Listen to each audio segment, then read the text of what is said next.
Halo Bro Timothy, Bro Kakak. Ya, Yes. halo. Kedengeran? Kedengeran aman. Yes. Good afternoon. Oke, saya perkenalkan, nama saya Dibia. Saya 27 tahun. Sekarang saya J1 visa di Amerika. Di mana J1 visa itu cuman berlakunya setahun ya.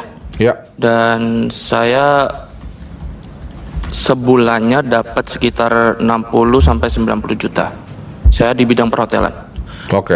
Untuk pertanyaannya sih mungkin saya mau tanya untuk investasi terbaik buat saya, sama untuk di kripto pun juga saya cuman ada Bitcoin di 25 juta untuk Ya. sekarang, dan XRP ada di 20 juta.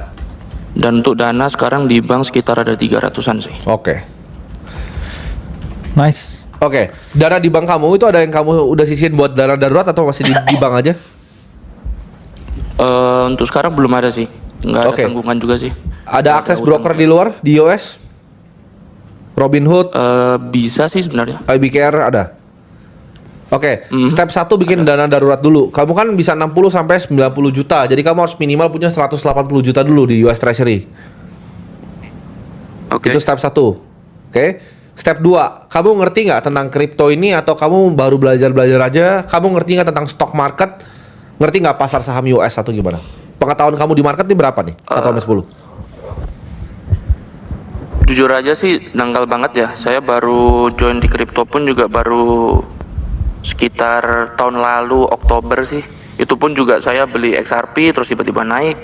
Jadi setelah Oke. itu mungkin saya ada dana lagi, saya coba masukin di Bitcoin gitu sih. Estimasi udah double dong berarti kalau dari Oktober tahun lalu.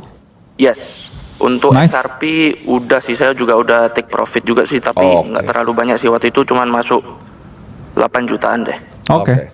Nice. Oke, itu bagus. Karena kamu berarti kamu celup-celup kaki dulu sambil Dan belajar itu. kamu tahu bagus. ini circle of competence kamu. Nah, itu penting tuh. Kamu Dan- untuk tahu kapasitas Iya. diri kamu. Jadi kamu tahu tadi kamu dangkal banget di market, jawabannya adalah tidak ada kripto sama sekali. Damn. Itu yang pertama. Iya. Oke. Dari pendapatan kamu harus kamu otomisasi. Kamu kan ada sisa setahun lagi. Kamu bikin broker di US, 180 juta itu kamu taruh di US Treasury. Sisanya kita simplify dulu aja biar kamu mulai dapat kebiasaannya. Karena kamu belum investasi nih sebenarnya. Belum terlalu investasi. 300 juta kamu masih di bank. Masih naruh kaki lah ya. Masih naruh di Tipis. kaki ya itu. Masih tipis, ini kamu baru celup kaki di danau kecil gitu. Baru jempol kaki. Benar. Kamu beli indeks S&P 500 90%, 10% tuh di US Treasury lagi. Paham nggak? Oke. Kalau masih gatel kriptonya nggak apa-apa kan, udah dijual setengah kan? Itu dibiarin aja. Biarin aja. Itu udah moonback kan soalnya. Artefak yang kayak Iya. mengingatkan kalau saya masih punya alpha gitu kan. Iya, itu boleh tuh. Setuju Oke. saya. Yes. Kriptonya dibiarin aja. Dari yang udah ada sekarang dana di bank itu dibikin dulu 180 juta Darurat bentengnya ya, benteng daruratnya bikin dulu. Sisanya kamu masukin semua langsung di S&P 500. Habis itu kamu cicil dengan gaji kamu bulanan. Oh iya, yes. Gitu. Gede. Gaji kamu kan 60 sampai 90 tuh. Kamu kurangin living cost kamu, kalau bisa kamu budgeting lebih ketat lagi dulu, masukin lebih banyak di S&P 500. Yes, karena cocok juga profile risiko, masih muda juga dan ya. Good one. Ya, semoga terjawab ya. Tapi untuk di S&P 500-nya apakah kita masuk setelah living cost dan lain-lain, apa kita masuk 100% langsung untuk di sana? Oke, untuk setelah living cost dan lain-lain dibagi 90-10 aja tetap. Ya. Jadi walaupun udah ada 180 juta nih Oke. dan daruratnya tetap 90-10. Oke, jadi 90 di S&P 90 500, di S&P. 10% di US Treasury lagi. Oke.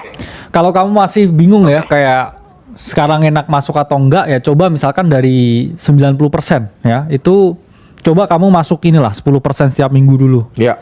Dalam artian kamu bisa DCA juga ya, nanti kalau dapat duit lagi kamu gini, misalkan tadi kan kamu punya uang 300 jutaan kan, berarti sekitar 180, Iya. masih ada 120 yang mau kamu masukin ke S&P.